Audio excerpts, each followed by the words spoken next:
Hello everyone, आप सभी का पीएससी प्रिपरेशन पे स्वागत है। आज हम 8 जनवरी 2026 से बनने वाले सभी करंट अफेयर को कवर करेंगे। उससे पहले हम लास्ट क्लास का रिवीजन कर लेते हैं। लास्ट क्लास में हमने पढ़ा था किस राज्य में उसका पहला कम्युनिटी रेडियो स्टेशन रेडियो संगम लगाया गया है। जम्मू कश्मीर में। अंतर्राष्ट्रीय सूरज कुंड मेला 2026 में पार्टनर कंट्री कौन रही है? इजिप्ट। और थीम स्टेट रही है उत्तर प्रदेश और मेघालय। सेकेंड खेलो इंडिया बीच गेम्स 2026 का आयोजन कहाँ हो रहा है? घोघला बीच, दमन एंड दीव में। पहली बार किस केंद्र शासित प्रदेश द्वारा उसका पहला बीसीसीआई खिताब Vijay Merchant trophy plate group का खिताब जीता गया है? जम्मू कश्मीर द्वारा। पहली बार भारतीय व्यापार महोत्सव कहाँ पर आयोजित हो रहा है? न्यू दिल्ली में। हाल ही में भारत और यूरोपियन यूनियन के बीच मुक्त व्यापार को लेकर समझौते पर चर्चा हो रही है। फोर्ब्स इंडिया 30 अंडर 30 2026 लिस्ट में सबसे कम उम्र के व्यक्ति कौन बनी है? काजोल भेरा स्क्रिप्ट की फाउंडर हैं। विजय हजारे ट्रॉफी में 3 बार 600 प्लस रन बनाने वाले पहले खिलाड़ी कौन बने? देवदूत पडिक्कल। किस राज्य में उत्तर भारत की सबसे ऊंची हनुमान जी की मूर्ति बनाई जा रही है? राजस्थान में। किस राज्य में सांप की दुर्लभ और नई रीड स्नेक की प्रजाति पाई गई है? मिजोरम में। ये थे लास्ट क्लास के डिवीजन। अब शुरू करते हैं आज की क्लास को। पहला क्वेश्चन है, एनएसओ द्वारा 2025-26 के लिए भारत की विकास दर क्या रहेगी? 7.4%। नेशनल स्टैटिस्टिकल ऑर्गेनाइजेशन द्वारा ये जारी किया गया है। ठीक है। फिच के द्वारा जो जारी किया गया उसमें इंडिया की रैंकिंग 7.4% बताई गई है। आरबीआई के द्वारा 7.3%, आईएफएफ के द्वारा 6.6%, विश्व बैंक के द्वारा 6.5% और मूडीज के द्वारा 6.4%। कुछ इंपॉर्टेंट रिपोर्ट देखें तो एडीबी के द्वारा भारत के विकास दर 7.2% रहेगी, मूडी के द्वारा 6.5%, एस&पी ग्लोबल के अनुसार 6.5%, रेटिंग एजेंसी क्रिसिल के अकॉर्डिंग 7% और गोल्डमैन सैच के अनुसार 6.7% रहेगी। इसके अलावा रेटिंग एजेंसी ईवाई के अनुसार 2047 से भारत की प्रति व्यक्ति आय 13.5 लाख रहेगी। ग्लोबल कार्बन प्रोजेक्ट रिपोर्ट 2025 के अनुसार भारत में कार्बन डाइऑक्साइड उत्सर्जन में 2024 की तुलना में 1.4% की वृद्धि हुई है। The state of the world children report 2025 UNICEF के द्वारा जारी किया गया है। नेक्स्ट क्वेश्चन है, हाल ही में अमेरिका द्वारा किस देश के तेल टैंकर जिसका नाम मरीनर्स है उसको उत्तरी अटलांटिक महासागर में जब्त किया गया है? तो ये तेल टैंकर है रशिया का। तो रशिया के द्वारा ऐसा किया गया है और इस टैंकर की सुरक्षा के लिए हालांकि रूसी पनडुब्बी भी साथ में चल रही थी, फिर भी अमेरिका के द्वारा ऐसी कार्रवाई की गई है और इसके तहत जो है अमेरिका और रशिया के बीच एक तनातनी बढ़ गई है।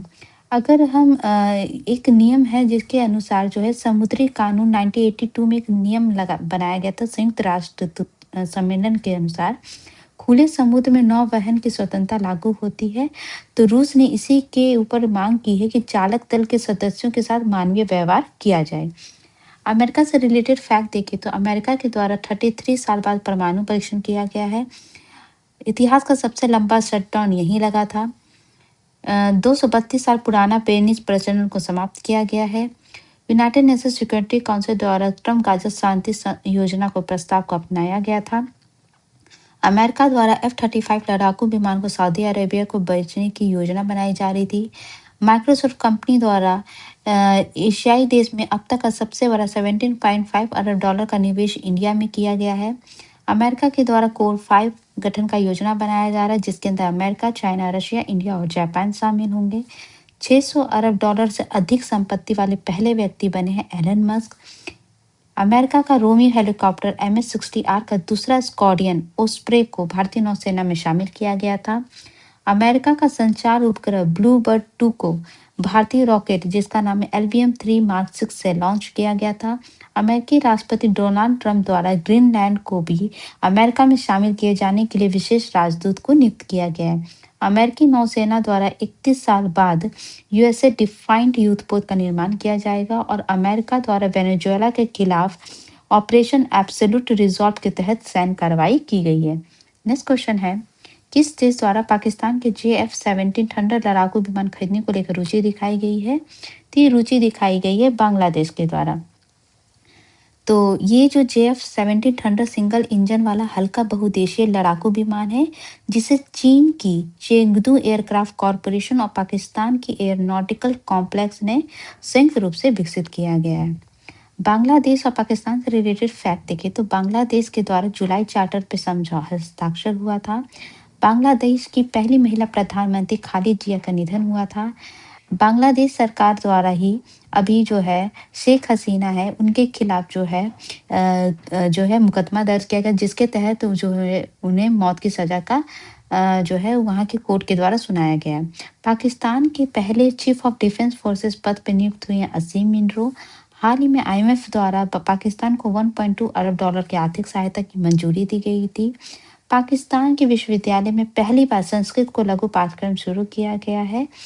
और अभी पाकिस्तान में स्वदेश रूप से निर्मित तैमूर वेपन सिस्टम का सफल परीक्षण किया गया था। नेक्स्ट क्वेश्चन है, इसरो द्वारा 2026 का पहला मिशन किस रॉकेट द्वारा लॉन्च किया गया है? तो ये है PSLV-C62। ठीक है, तो भारतीय अंतरिक्ष अनुसंधान इसरो के द्वारा 12 जनवरी को जो है पोलर सैटेलाइट लॉन्च व्हीकल, जिसका फुल फॉर्म है PSLV से एक साथ 1.5 दर्जन उपग्रह प्रक्षेपित किए गए हैं। और ये 2026 का पहला मिशन है और PSLV का ये 64वां मिशन है। इस मिशन का जो मुख्य पेलोड है वो DRDO के द्वारा EOS-N1 जो है उपग्रह है, सैटेलाइट है, जिसका नाम जो है अन्वेष रखा गया है।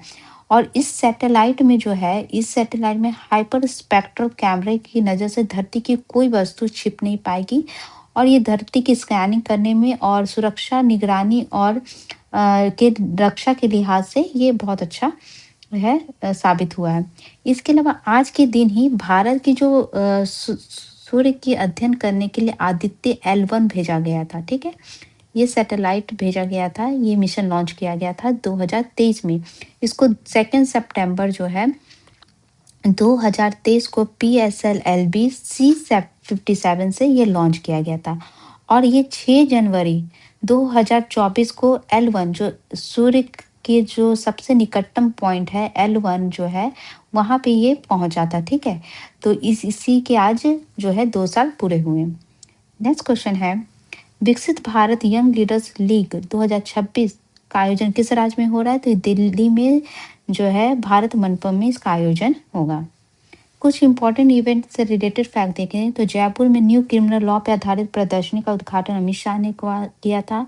ब्रिक्स 2026 इंडिया में हो गया। इंडिया मैरीटाइम वीक 2025 मुंबई में हुआ था। ब्राजील के बेलम में COP30 आयोजन हुआ था, जिसमें भारत का प्रतिनिधित्व भूपेंद्र यादव ने किया था। दिल्ली में 20वां यूनेस्को की बैठक हुई थी, जिसमें दिवाली को अमूर्त सांस्कृतिक विरासत की सूची में शामिल किया गया था। अमेरिका में आगामी G20 2026 का जो G20 होगा अमेरिका में होगा, जिसमें न्यू G20 के गठन को लेकर अमेरिका के द्वारा बात की गई है, जिसके तहत साउथ अफ्रीका को बाहर किया गया और पोलैंड को शामिल किया गया है। पंजाब में international conference on physics education संपन्न हुआ है। विश्व समुद्र ओपन 2025 न्यू दिल्ली में हुआ है। 2026 में जो है WEF दावोस में जो है विश्व आर्थिक मंच WEF की जो बैठक हुई थी, इसमें भारत के 5 राज्यों के मुख्यमंत्री ने हिस्सा लिया था। वो राज्य हैं आंध्र प्रदेश, तेलंगाना, मध्य प्रदेश, महाराष्ट्र और असम। इसके अलावा जो है 4 केंद्रीय मंत्रियों ने भी हिस्सा लिया था, वो थे अश्विनी वैष्णव, शिवराज सिंह चौहान, प्रहलाद जोशी और राम मोहन नायडू। विश्व पुस्तक मेला 2026 न्यू दिल्ली में आयोजित हुआ था। India AI impact summit 2026 India Delhi में संपन्न होगा। उड़ीसा में जो है क्षेत्रीय AI प्रभाव शिखर सम्मेलन 2025 हुआ था, जिसमें इजिप्ट के द्वारा AI क्षेत्र में भारत के साथ काम करने को लेकर घोषणा की गई थी। इसके अलावा 78 आर्मी डे का आयोजन पहली बार राजस्थान में हुआ है। और विकसित भारत युवा नेतृत्व सम्मान 2026 ये भी न्यू दिल्ली में संपन्न हो रहा है। नेक्स्ट क्वेश्चन है, किस राज्य का नगौरी अश्वगंधा को GI टैग प्रदान किया गया है? तो ये राजस्थान का है प्रोडक्ट है। ठीक है, इसके अलावा राजस्थान के कुछ और प्रोडक्ट को GI टैग दिया गया है, जैसे कि सोजत, ये अश्वगंधा तो हो गया, सोजत मेहंदी, केर सांगरी, बीकानेरी भुंजिया। हैंडीक्राफ्ट से देखे तो Nathdwara Pichwai painting, Udaipur Koftgari metal craft, Bikaner Kashidakari craft, Jodhpur Bandhej, Bikaner Usta Kala craft, blue pottery of Jaipur, Kota Doria, Sanganeri hand block printing, Bagru hand block print, Thewa art work, Molela clay art, Pokhran pottery, Kathputli और नेचुरल गुड्स में मकराना मार्बल को GI टैग दिया गया है। नेक्स्ट क्वेश्चन है, सबसे ज़्यादा कमाई करने वाली हिंदी फ़िल्म का रिकॉर्ड किसके द्वारा बनाया गया है? तो ये बनाया गया है धुरंधर के द्वारा, पुष्पा का रिकॉर्ड तोड़ते हुए। ठीक है, तो ये 831 करोड़ के बॉक्स ऑफिस कलेक्शन के साथ ये अब तक की सबसे ज़्यादा कमाई करने वाली हिंदी फ़िल्म बन गई है। फर्स्ट नंबर पे धुरंधर है, सेकंड नंबर पे अब पुष्पा हो गई है। नेक्स्ट क्वेश्चन है, देश की पहली डिजिटल जनगणना 2027 का जो फर्स्ट चरण है वो कब से शुरू हो रहा है? तो ये शुरू हो रहा है 1 अप्रैल 2026 से। ठीक है, तो ये जो है 1 अप्रैल से 30 सितंबर तक चलेगा। पहले चरण में जो है देश भर की सभी संरचनाएं, घरों, परिवारों की व्यवस्थित सूची तैयार की जाएगी और ये जो फर्स्ट फेज होगा उससे 15 दिन पहले जो है स्वगणना कराने का विकल्प भी उपलब्ध किया जाएगा, मतलब आप खुद की जनगणना भी करवा सकते हैं। दूसरा चरण जो है फरवरी 2027 में शुरू होगा और ये जो जनगणना होती है हर 10-10 साल में हुई थी। लास्ट जनगणना 2021-11 में हुई थी और दूसरी जो है अभी जो है 2021 में होनी थी, लेकिन कोरोना के कारण ये इसका समय बढ़ गया है। इस बार की जो डिजिटल जनगणना हो रही है इसमें क्या खूबियाँ हैं? ये जो है फर्स्ट डिजिटल जनगणना हो रही है, इसमें सेल्फ जनगणना करने का भी ऑप्शन है। ये 2 फेज़ में होगा। फर्स्ट फेज़ में जो है अप्रैल 2026 में होगा जिसमें हाउसिंग की लिस्टिंग होगी और फरवरी 2027 में पॉपुलेशन की लिस्टिंग होगी। इसके इसके लिए मोबाइल ऐप का यूज़ किया गया है जिसमें मल्टीपल लैंग्वेज होगा, फास्टर रिजल्ट प्रोवाइड करेगा और फर्स्ट टाइम कास्ट को भी मेंशन किया जाएगा। जनगणना से रिलेटेड फैक्ट देखें तो विश्व जनसंख्या दिवस ये 11 जुलाई को मनाया जाता है। यूएनडीपी के द्वारा इसकी घोषणा 1990 में की गई थी। विश्व की पहली आधुनिक जनगणना जो है स्वीडन 1749 में हुआ था, स्वीडन से शुरू हुआ था। और विश्व की पहली दशकीय जनगणना जो 10-10 वर्ष पे होती है वो यूएसए के द्वारा शुरू किया गया था 1790 में। भारत में जनगणना की हिस्ट्री देखें तो पहली जनगणना 1872 में लॉर्ड मायो के समय हुई थी जो कि सक्सेसफुल नहीं हुई थी। फिर 1882 में जो पहली नियमित जनगणना हुई थी लॉर्ड रिपन के समय, उस समय जनगणना आयुक्त थे डब्ल्यू ब्लोडेन और स्वतंत्र भारत की पहली जनगणना 1951 में हुई थी जिसके जनगणना आयुक्त थे आर ए गोपाला स्वामी। जनगणना जो मेंशन है वो संविधान की जो 7th शेड्यूल है उसमें जो है कॉन्करेंट लिस्ट संघ सूची है उसके विषय में है, उसमें मेंशन है जिसमें 69वां विषय जनगणना से है रिलेटेड और संविधान के आर्टिकल 246 में जनगणना के बारे में मेंशन जो कि केंद्र सरकार की एक जिम्मेदारी है। नेक्स्ट क्वेश्चन है, किस देश द्वारा वन नेशन वन इलेक्शन के तर्ज पर संविधान संशोधन विधेयक बिल पेश किया गया है? तो ये बिल पेश किया गया है मालदीव सरकार के द्वारा। इसके तहत क्या होगा कि राष्ट्रपति और संसद के चुनाव एक साथ कराए जाने की योजना है और इससे देश में एकल राष्ट्रीय चुनाव चक्र स्थापित होगा। मालदीव की लोकेशन देखें तो ये इंडियन ओशियन में यहाँ पे मालदीव की लोकेशन है जिसकी राजधानी जो है माले है। यहाँ पे कुछ चैनल से रिलेटेड फैक्ट देख रहे हैं तो 11 डिग्री जो चैनल है यहाँ पे आप जो ये छोटे छोटे ये देख रहे हैं ये आपका है लक्षद्वीप आता है। ठीक है, ये लक्षद्वीप की लोकेशन, तो लक्षद्वीप का अमीन दीवी एक आइलैंड है जो कि लक्षद्वीप के लैकिडिव आइलैंड से जो है 11 डिग्री चैनल से एक दूसरे को अलग करते हैं। फिर आती है 9 डिग्री चैनल की स्थिति। 9 डिग्री चैनल जो है लक्षद्वीप को मिनी कॉय से अलग करता है। ठीक है, और 8 डिग्री चैनल जो है वो मिनी कॉय को मालदीव से अलग करता है। नेक्स्ट क्वेश्चन है, न्यायमूर्ति संगम कुमार साहू को किस राज्य के उच्च न्यायालय का मुख्य न्यायाधीश नियुक्त किया गया है? तो ये बिहार पटना जो है हायर कोर्ट है, पटना हाई कोर्ट के मुख्य न्यायाधीश नियुक्त हुए हैं। तो उड़ीसा हाई कोर्ट के ये जज रहे हैं न्यायमूर्ति संगम कुमार साहू, उनको पटना हाई कोर्ट के मुख्य न्यायाधीश पद की शपथ ली है और राजभवन में आयोजित समारोह में राज्यपाल जो बिहार के राज्यपाल है आरिफ मोहम्मद खान ने उन्हें शपथ दिलाई है और ये पटना हाई कोर्ट के 47वें चीफ जस्टिस अपॉइंट हुए हैं। कुछ इंपॉर्टेंट अपॉइंटमेंट से रिलेटेड फैक्ट दें तो 16वें वित्त आयोग के अध्यक्ष अरविंद परंगरिया रहे हैं। रॉ के प्रमुख पराग जैन, इनको अभी कैबिनेट सचिवालय में सचिव सुरक्षा का अतिरिक्त प्रभार दिया गया था।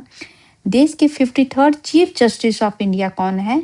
जस्टिस सूर्यकांत, जो कि हरियाणा के पहले चीफ जस्टिस भी बने हैं और इसके अलावा ये एक इंटरनेशनल ऑर्गेनाइजेशन के भी हेड बने हैं। जो आप बताइए कमेंट बॉक्स में कि कौन से इंटरनेशनल ऑर्गेनाइजेशन को संभालने वाले ये पहले चीफ जस्टिस बने इंडिया की तरफ से। 18वीं बिहार विधानसभा का अध्यक्ष जो है डॉक्टर प्रेम कुमार बने हैं। देश के अगले मुख्य सूचना आयुक्त होंगे Rajkumar Goyal. Press club of India की पहली महिला अध्यक्ष बनी है संगीता बरूप स्टोरी। भारतीय वायुसेना का उप प्रमुख का पदभार दिया गया है सर मार्शल नागेश कपूर को। नेक्स्ट क्वेश्चन है, किस आईआईटी के प्रोफेसर बुशरा अतीक को घनश्याम दास बिरला शोध पुरस्कार 2025 प्रदान किया गया है? तो इनका संबंध है आईआईटी कानपुर से। ये है बुशरा अतीक।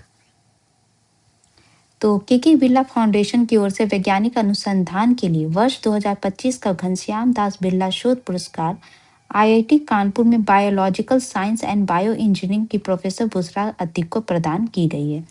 बुशरा को जो कैंसर रिसर्च में विशेष रूप से प्रोस्टेट कैंसर के अध्ययन में महत्वपूर्ण योगदान के लिए इनको दिया गया है। अवार्ड से रिलेटेड कुछ इंपॉर्टेंट फैक्ट देख ले। ब्रिटेन के द्वारा ब्रिटिश भारतीय कलाकार मीरा सयाल को डेमहुड से सम्मानित किया गया है।